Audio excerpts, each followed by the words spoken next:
ಸಮೀರ್ ಅವ್ರ ವಿಡಿಯೋನ ನೆನ್ನೆನೆ ನೋಡಿದ್ದೆ. ನೋಡ್ತಾ ನೋಡ್ತಾ ನೋಡ್ತಾ ಒಂಥರ ಗೂಸ್ ಬಂಪ್ಸ್ ಬಂತು. ಎಲ್ಲೂ ಬೋರ್ ಆಗ್ಲಿಲ್ಲ. ಒಂದು ಸಿನಿಮಾ ನೋಡ್ತಾ ಇದ್ದೀನೇನೋ ಅನ್ನೋ ಫೀಲ್ ನನಗೆ ಬಂತು. ವಿಡಿಯೋ ಡಿಲೀಟ್ ಆಗುತ್ತೆ ಅಂತ ಎಕ್ಸ್ಪೆಕ್ಟೇಷನ್ಸ್ ಇತ್ತು, ಹಂಗೆ ಬೆಳಗ್ಗೆ ಡಿಲೀಟ್ ಆಯ್ತು. ಬಟ್ ವಾಪಸ್ ಬರುತ್ತೆ ಅನ್ನೋ ಎಕ್ಸ್ಪೆಕ್ಟೇಷನ್ಸ್ ಇರಲಿಲ್ಲ. ಬಟ್ ಬಂದಾದ್ಮೇಲೆ ಅನ್ನಿಸ್ತು ಗೌಡ್ರಿಗೆ ಕೆಟ್ಟ ಗಳಿಗೆ ಶುರು ಆಯ್ತು ಅಂತ. ಇಲ್ಲಿ ನಾವಿವಾಗ ಯೋಚನೆ ಮಾಡ್ಬೇಕಾಗಿರೋದು ಗೌಡ್ರ ಬಗ್ಗೆ ಅಲ್ಲ, ಆ ವಿಷಯದ ಬಗ್ಗೆ ಕೂಲಂಕುಷವಾಗಿ ನಮ್ಮೆಲ್ಲರ ಎದುರುಗಡೆ ಸತ್ಯಾಸತ್ಯತೆಯನ್ನು ತೋರಿಸ್ಕೊಟ್ಟಂತಹ ಸಮೀರ್ ಅವ್ರ ಬಗ್ಗೆ. ಯಾಕಂದ್ರೆ ಇವಾಗ ಅವ್ರ ಟೈಮ್ ತುಂಬಾ ಕ್ರಿಟಿಕಲ್ ಆಗಿರುತ್ತೆ. ಯಾಕಂತಂದ್ರೆ ಗೌಡ್ರು ಯಾರನ್ನು ಬಿಟ್ಟಿಲ್ಲ. ಸೊ ಹಾಗಾಗಿ ಇವ್ರ ಪರಿಸ್ಥಿತಿ ಮುಂದೆ ಹೇಗಾಗುತ್ತೆ ಅಂತ ಹೇಳೋದಕ್ಕಾಗಲ್ಲ.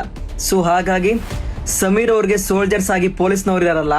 ಯಾಕಂತಂದ್ರೆ ನಿಮ್ಗೆ ಗೊತ್ತು, ಪೊಲೀಸ್ ಅವರೆಲ್ಲ ಗೌಡ್ರ ಪರ ಅಂತ, ಸರ್ಕಾರ ಎಲ್ಲ ಗೌಡ್ರ ಪರ ಅಂತ.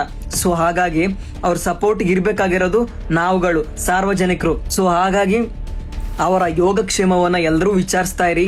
ಹೇಗಿದ್ದೀರಾ, ಏನಾಯ್ತು, ಏನ್ ಮಾಡ್ತಾ ಇದ್ದೀರಾ, ಎಲ್ಲ ಆರಾಮ ಅನ್ನುವಂಥ ಒಂದು ಕಾಳಜಿಯನ್ನ ಎಲ್ಲ ಇಟ್ಕೊಂಡಿರಿ. ಎಲ್ಲ ಒಳ್ಳೇದಾಗತ್ತೆ.